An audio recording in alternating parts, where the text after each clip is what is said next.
Hello everyone, Dennis Sullivan here, Sports Snippets Tuesday night, the 29th of October, here to review the Miami Dolphins' most recent loss, coming at the hands of the Pittsburgh Steelers on Monday Night Football by a score of 27-14. Game was played on the road in Pittsburgh. Please don't forget to like and subscribe should you enjoy or like the content presented in this very video. All right, guys. Well, here we are again. Another loss for the Dolphins. A similar storyline played out. Which is where we're going to get started today when we go over this particular game. Again, there were some bright spots. There were some nice things that we saw out there. It wasn't all bad, just like the last few weeks. Remember, the first few weeks, we go back to like September, and pretty much everything was bad, you know? But then we get into October. Now it's more of a combination of bad, improved, and even in some cases, good. So let's just jump right in, everyone. Okay. I'm starting off on the snippets board here. Item number one, of course, second half. Item number one, second half. Because this has been the recurring theme of this season. Whether we were playing one of our bad games in September, our better games in early October, and now as we head into mid to late October, our best play overall of the season, it's all had one thing pretty much. With the exception of that game against Washington, the one theme is what in the world. So I said the same thing last week, guys, a week ago. What in the world is going on when we come out in the second half? I can't even begin to make sense of this. I don't think I've ever quite seen anything like this. You know, and it's kind of like that. That whole, it reminds me almost of, you know how like when you have a busy day and maybe you were doing different things or who knows, you know, or visiting friends and family, or you get home from work, it could be anything. You had a busy day and you take that nap for like 20 minutes, 30 minutes, maybe even an hour nap. And then you notice how like you wake up and one of two things happen. Either you feel kind of refreshed or you're never really the same person. I've had that happen to me, I know, a few times. Sometimes. I don't take many naps, but anyway.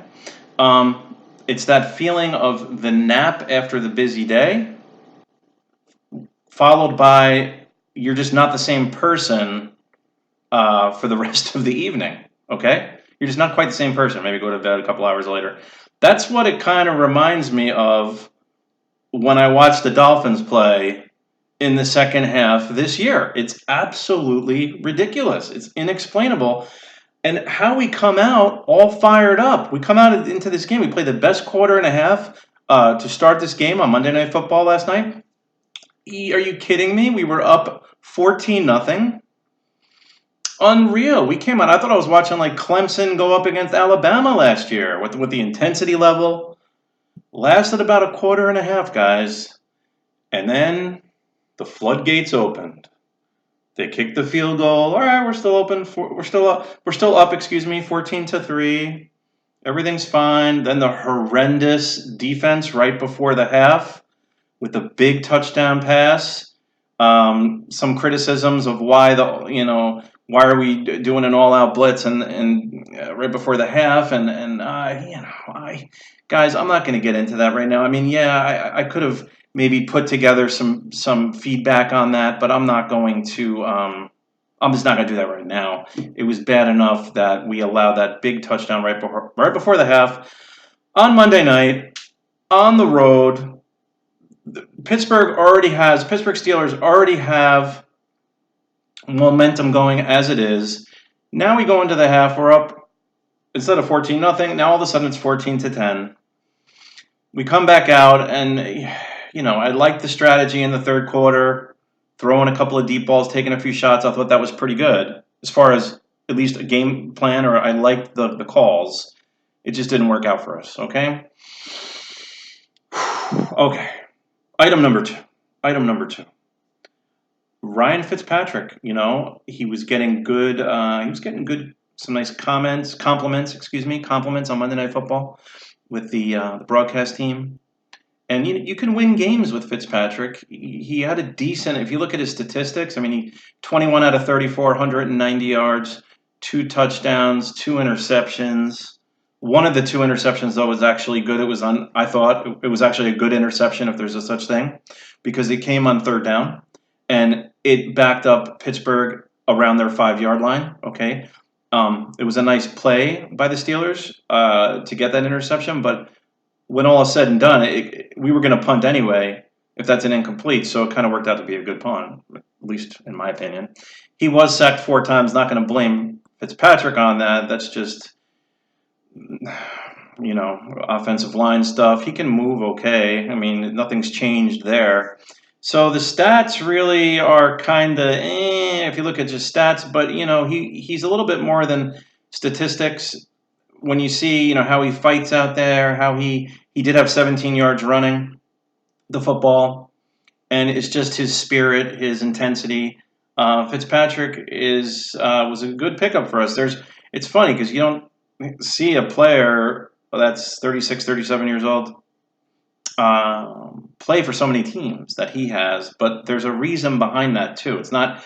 You can look at it 2 different ways. It's not, teams just didn't want to stick with him. Okay, we could say that. But the real thing is he was good enough to play for and to start for a decent number of NFL teams. He has that skill level. So that was a nice thing to see, and it was nice to see him get a little bit of credit there, and I thought deserved credit. All right, item 3, run blocking.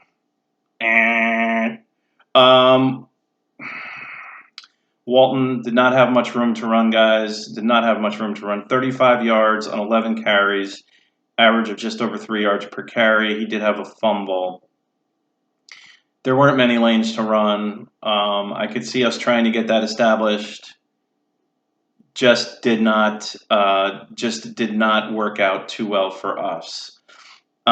We didn't really run a lot, but then again, it's kind of how the game went. When you look at the turnovers, the sacks, it kind of put us, if you combine those, it put us throughout the game in these difficult situations where either we have to throw the football or now, we're not in any flow. We never really got into that running flow, where we were controlling the clock.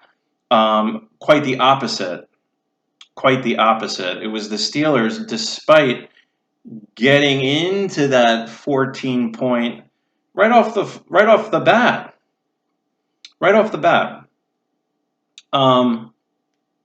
We take that lead 14-0. Amazing. I was thinking to myself, wow, we're going to get our first win. Nope, that's not what was going to happen, guys. Steelers get a lot of credit too here. They kept their composure. They were down 14-0. They get a lot of credit here. They do. Because they stayed true to their game plan, which, no, I was not in the game plan meetings with the Steelers, but it from what it looked to me in this game, they wanted to control the ball, control the clock, and that's exactly, even though they didn't do that to start off this game, it took them some time, but that's exactly what they wound up doing, okay? Which leads me to the next point. Our defense versus the Steelers.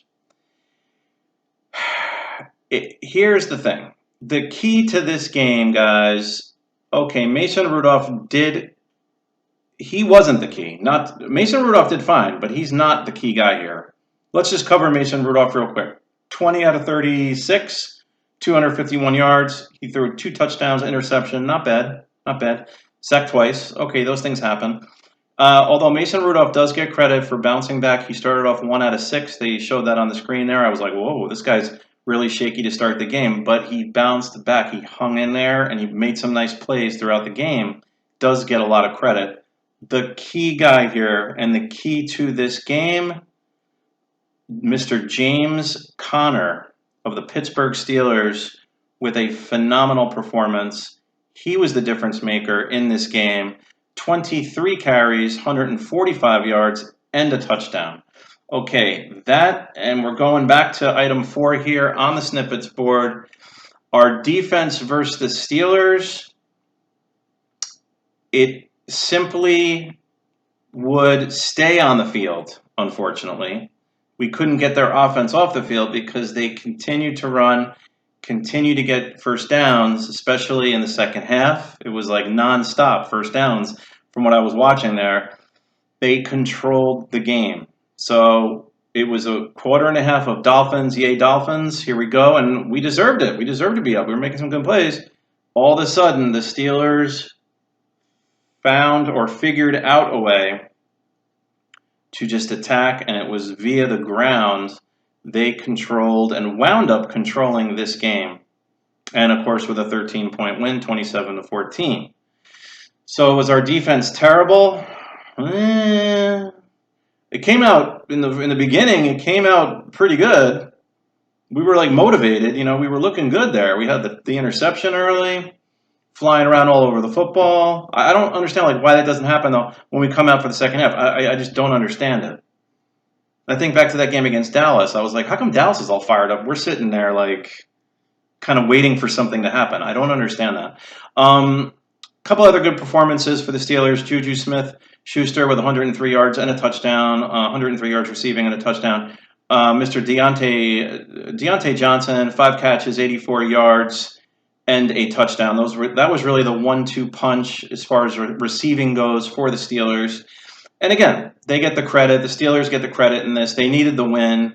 They came in at 2-4. Now they're kind of back in there at 3-4. And I believe from what they were showing last night, the Steelers' the Steelers' schedule is not too tough coming up. So they're going to have some more opportunities to get themselves back into the race for a potential playoff spot. Wish I can say the same for my team, the Dolphins, but it is what it is. We are rebuilding. Coach Flores was absolutely fuming over the Fitzpatrick quarterback keeper, which came very, very, very close to a first down and was not a first down. It was difficult to tell by the replays, but in listening to the broadcast team, okay, I believe I would have to say the right call was probably made. But Coach Flores, maybe a little frustration coming out, knowing that the team is putting out the effort. We are just a little bit short here and there in the talent department from what I have seen so far this year. It is most certainly, folks, a work in progress.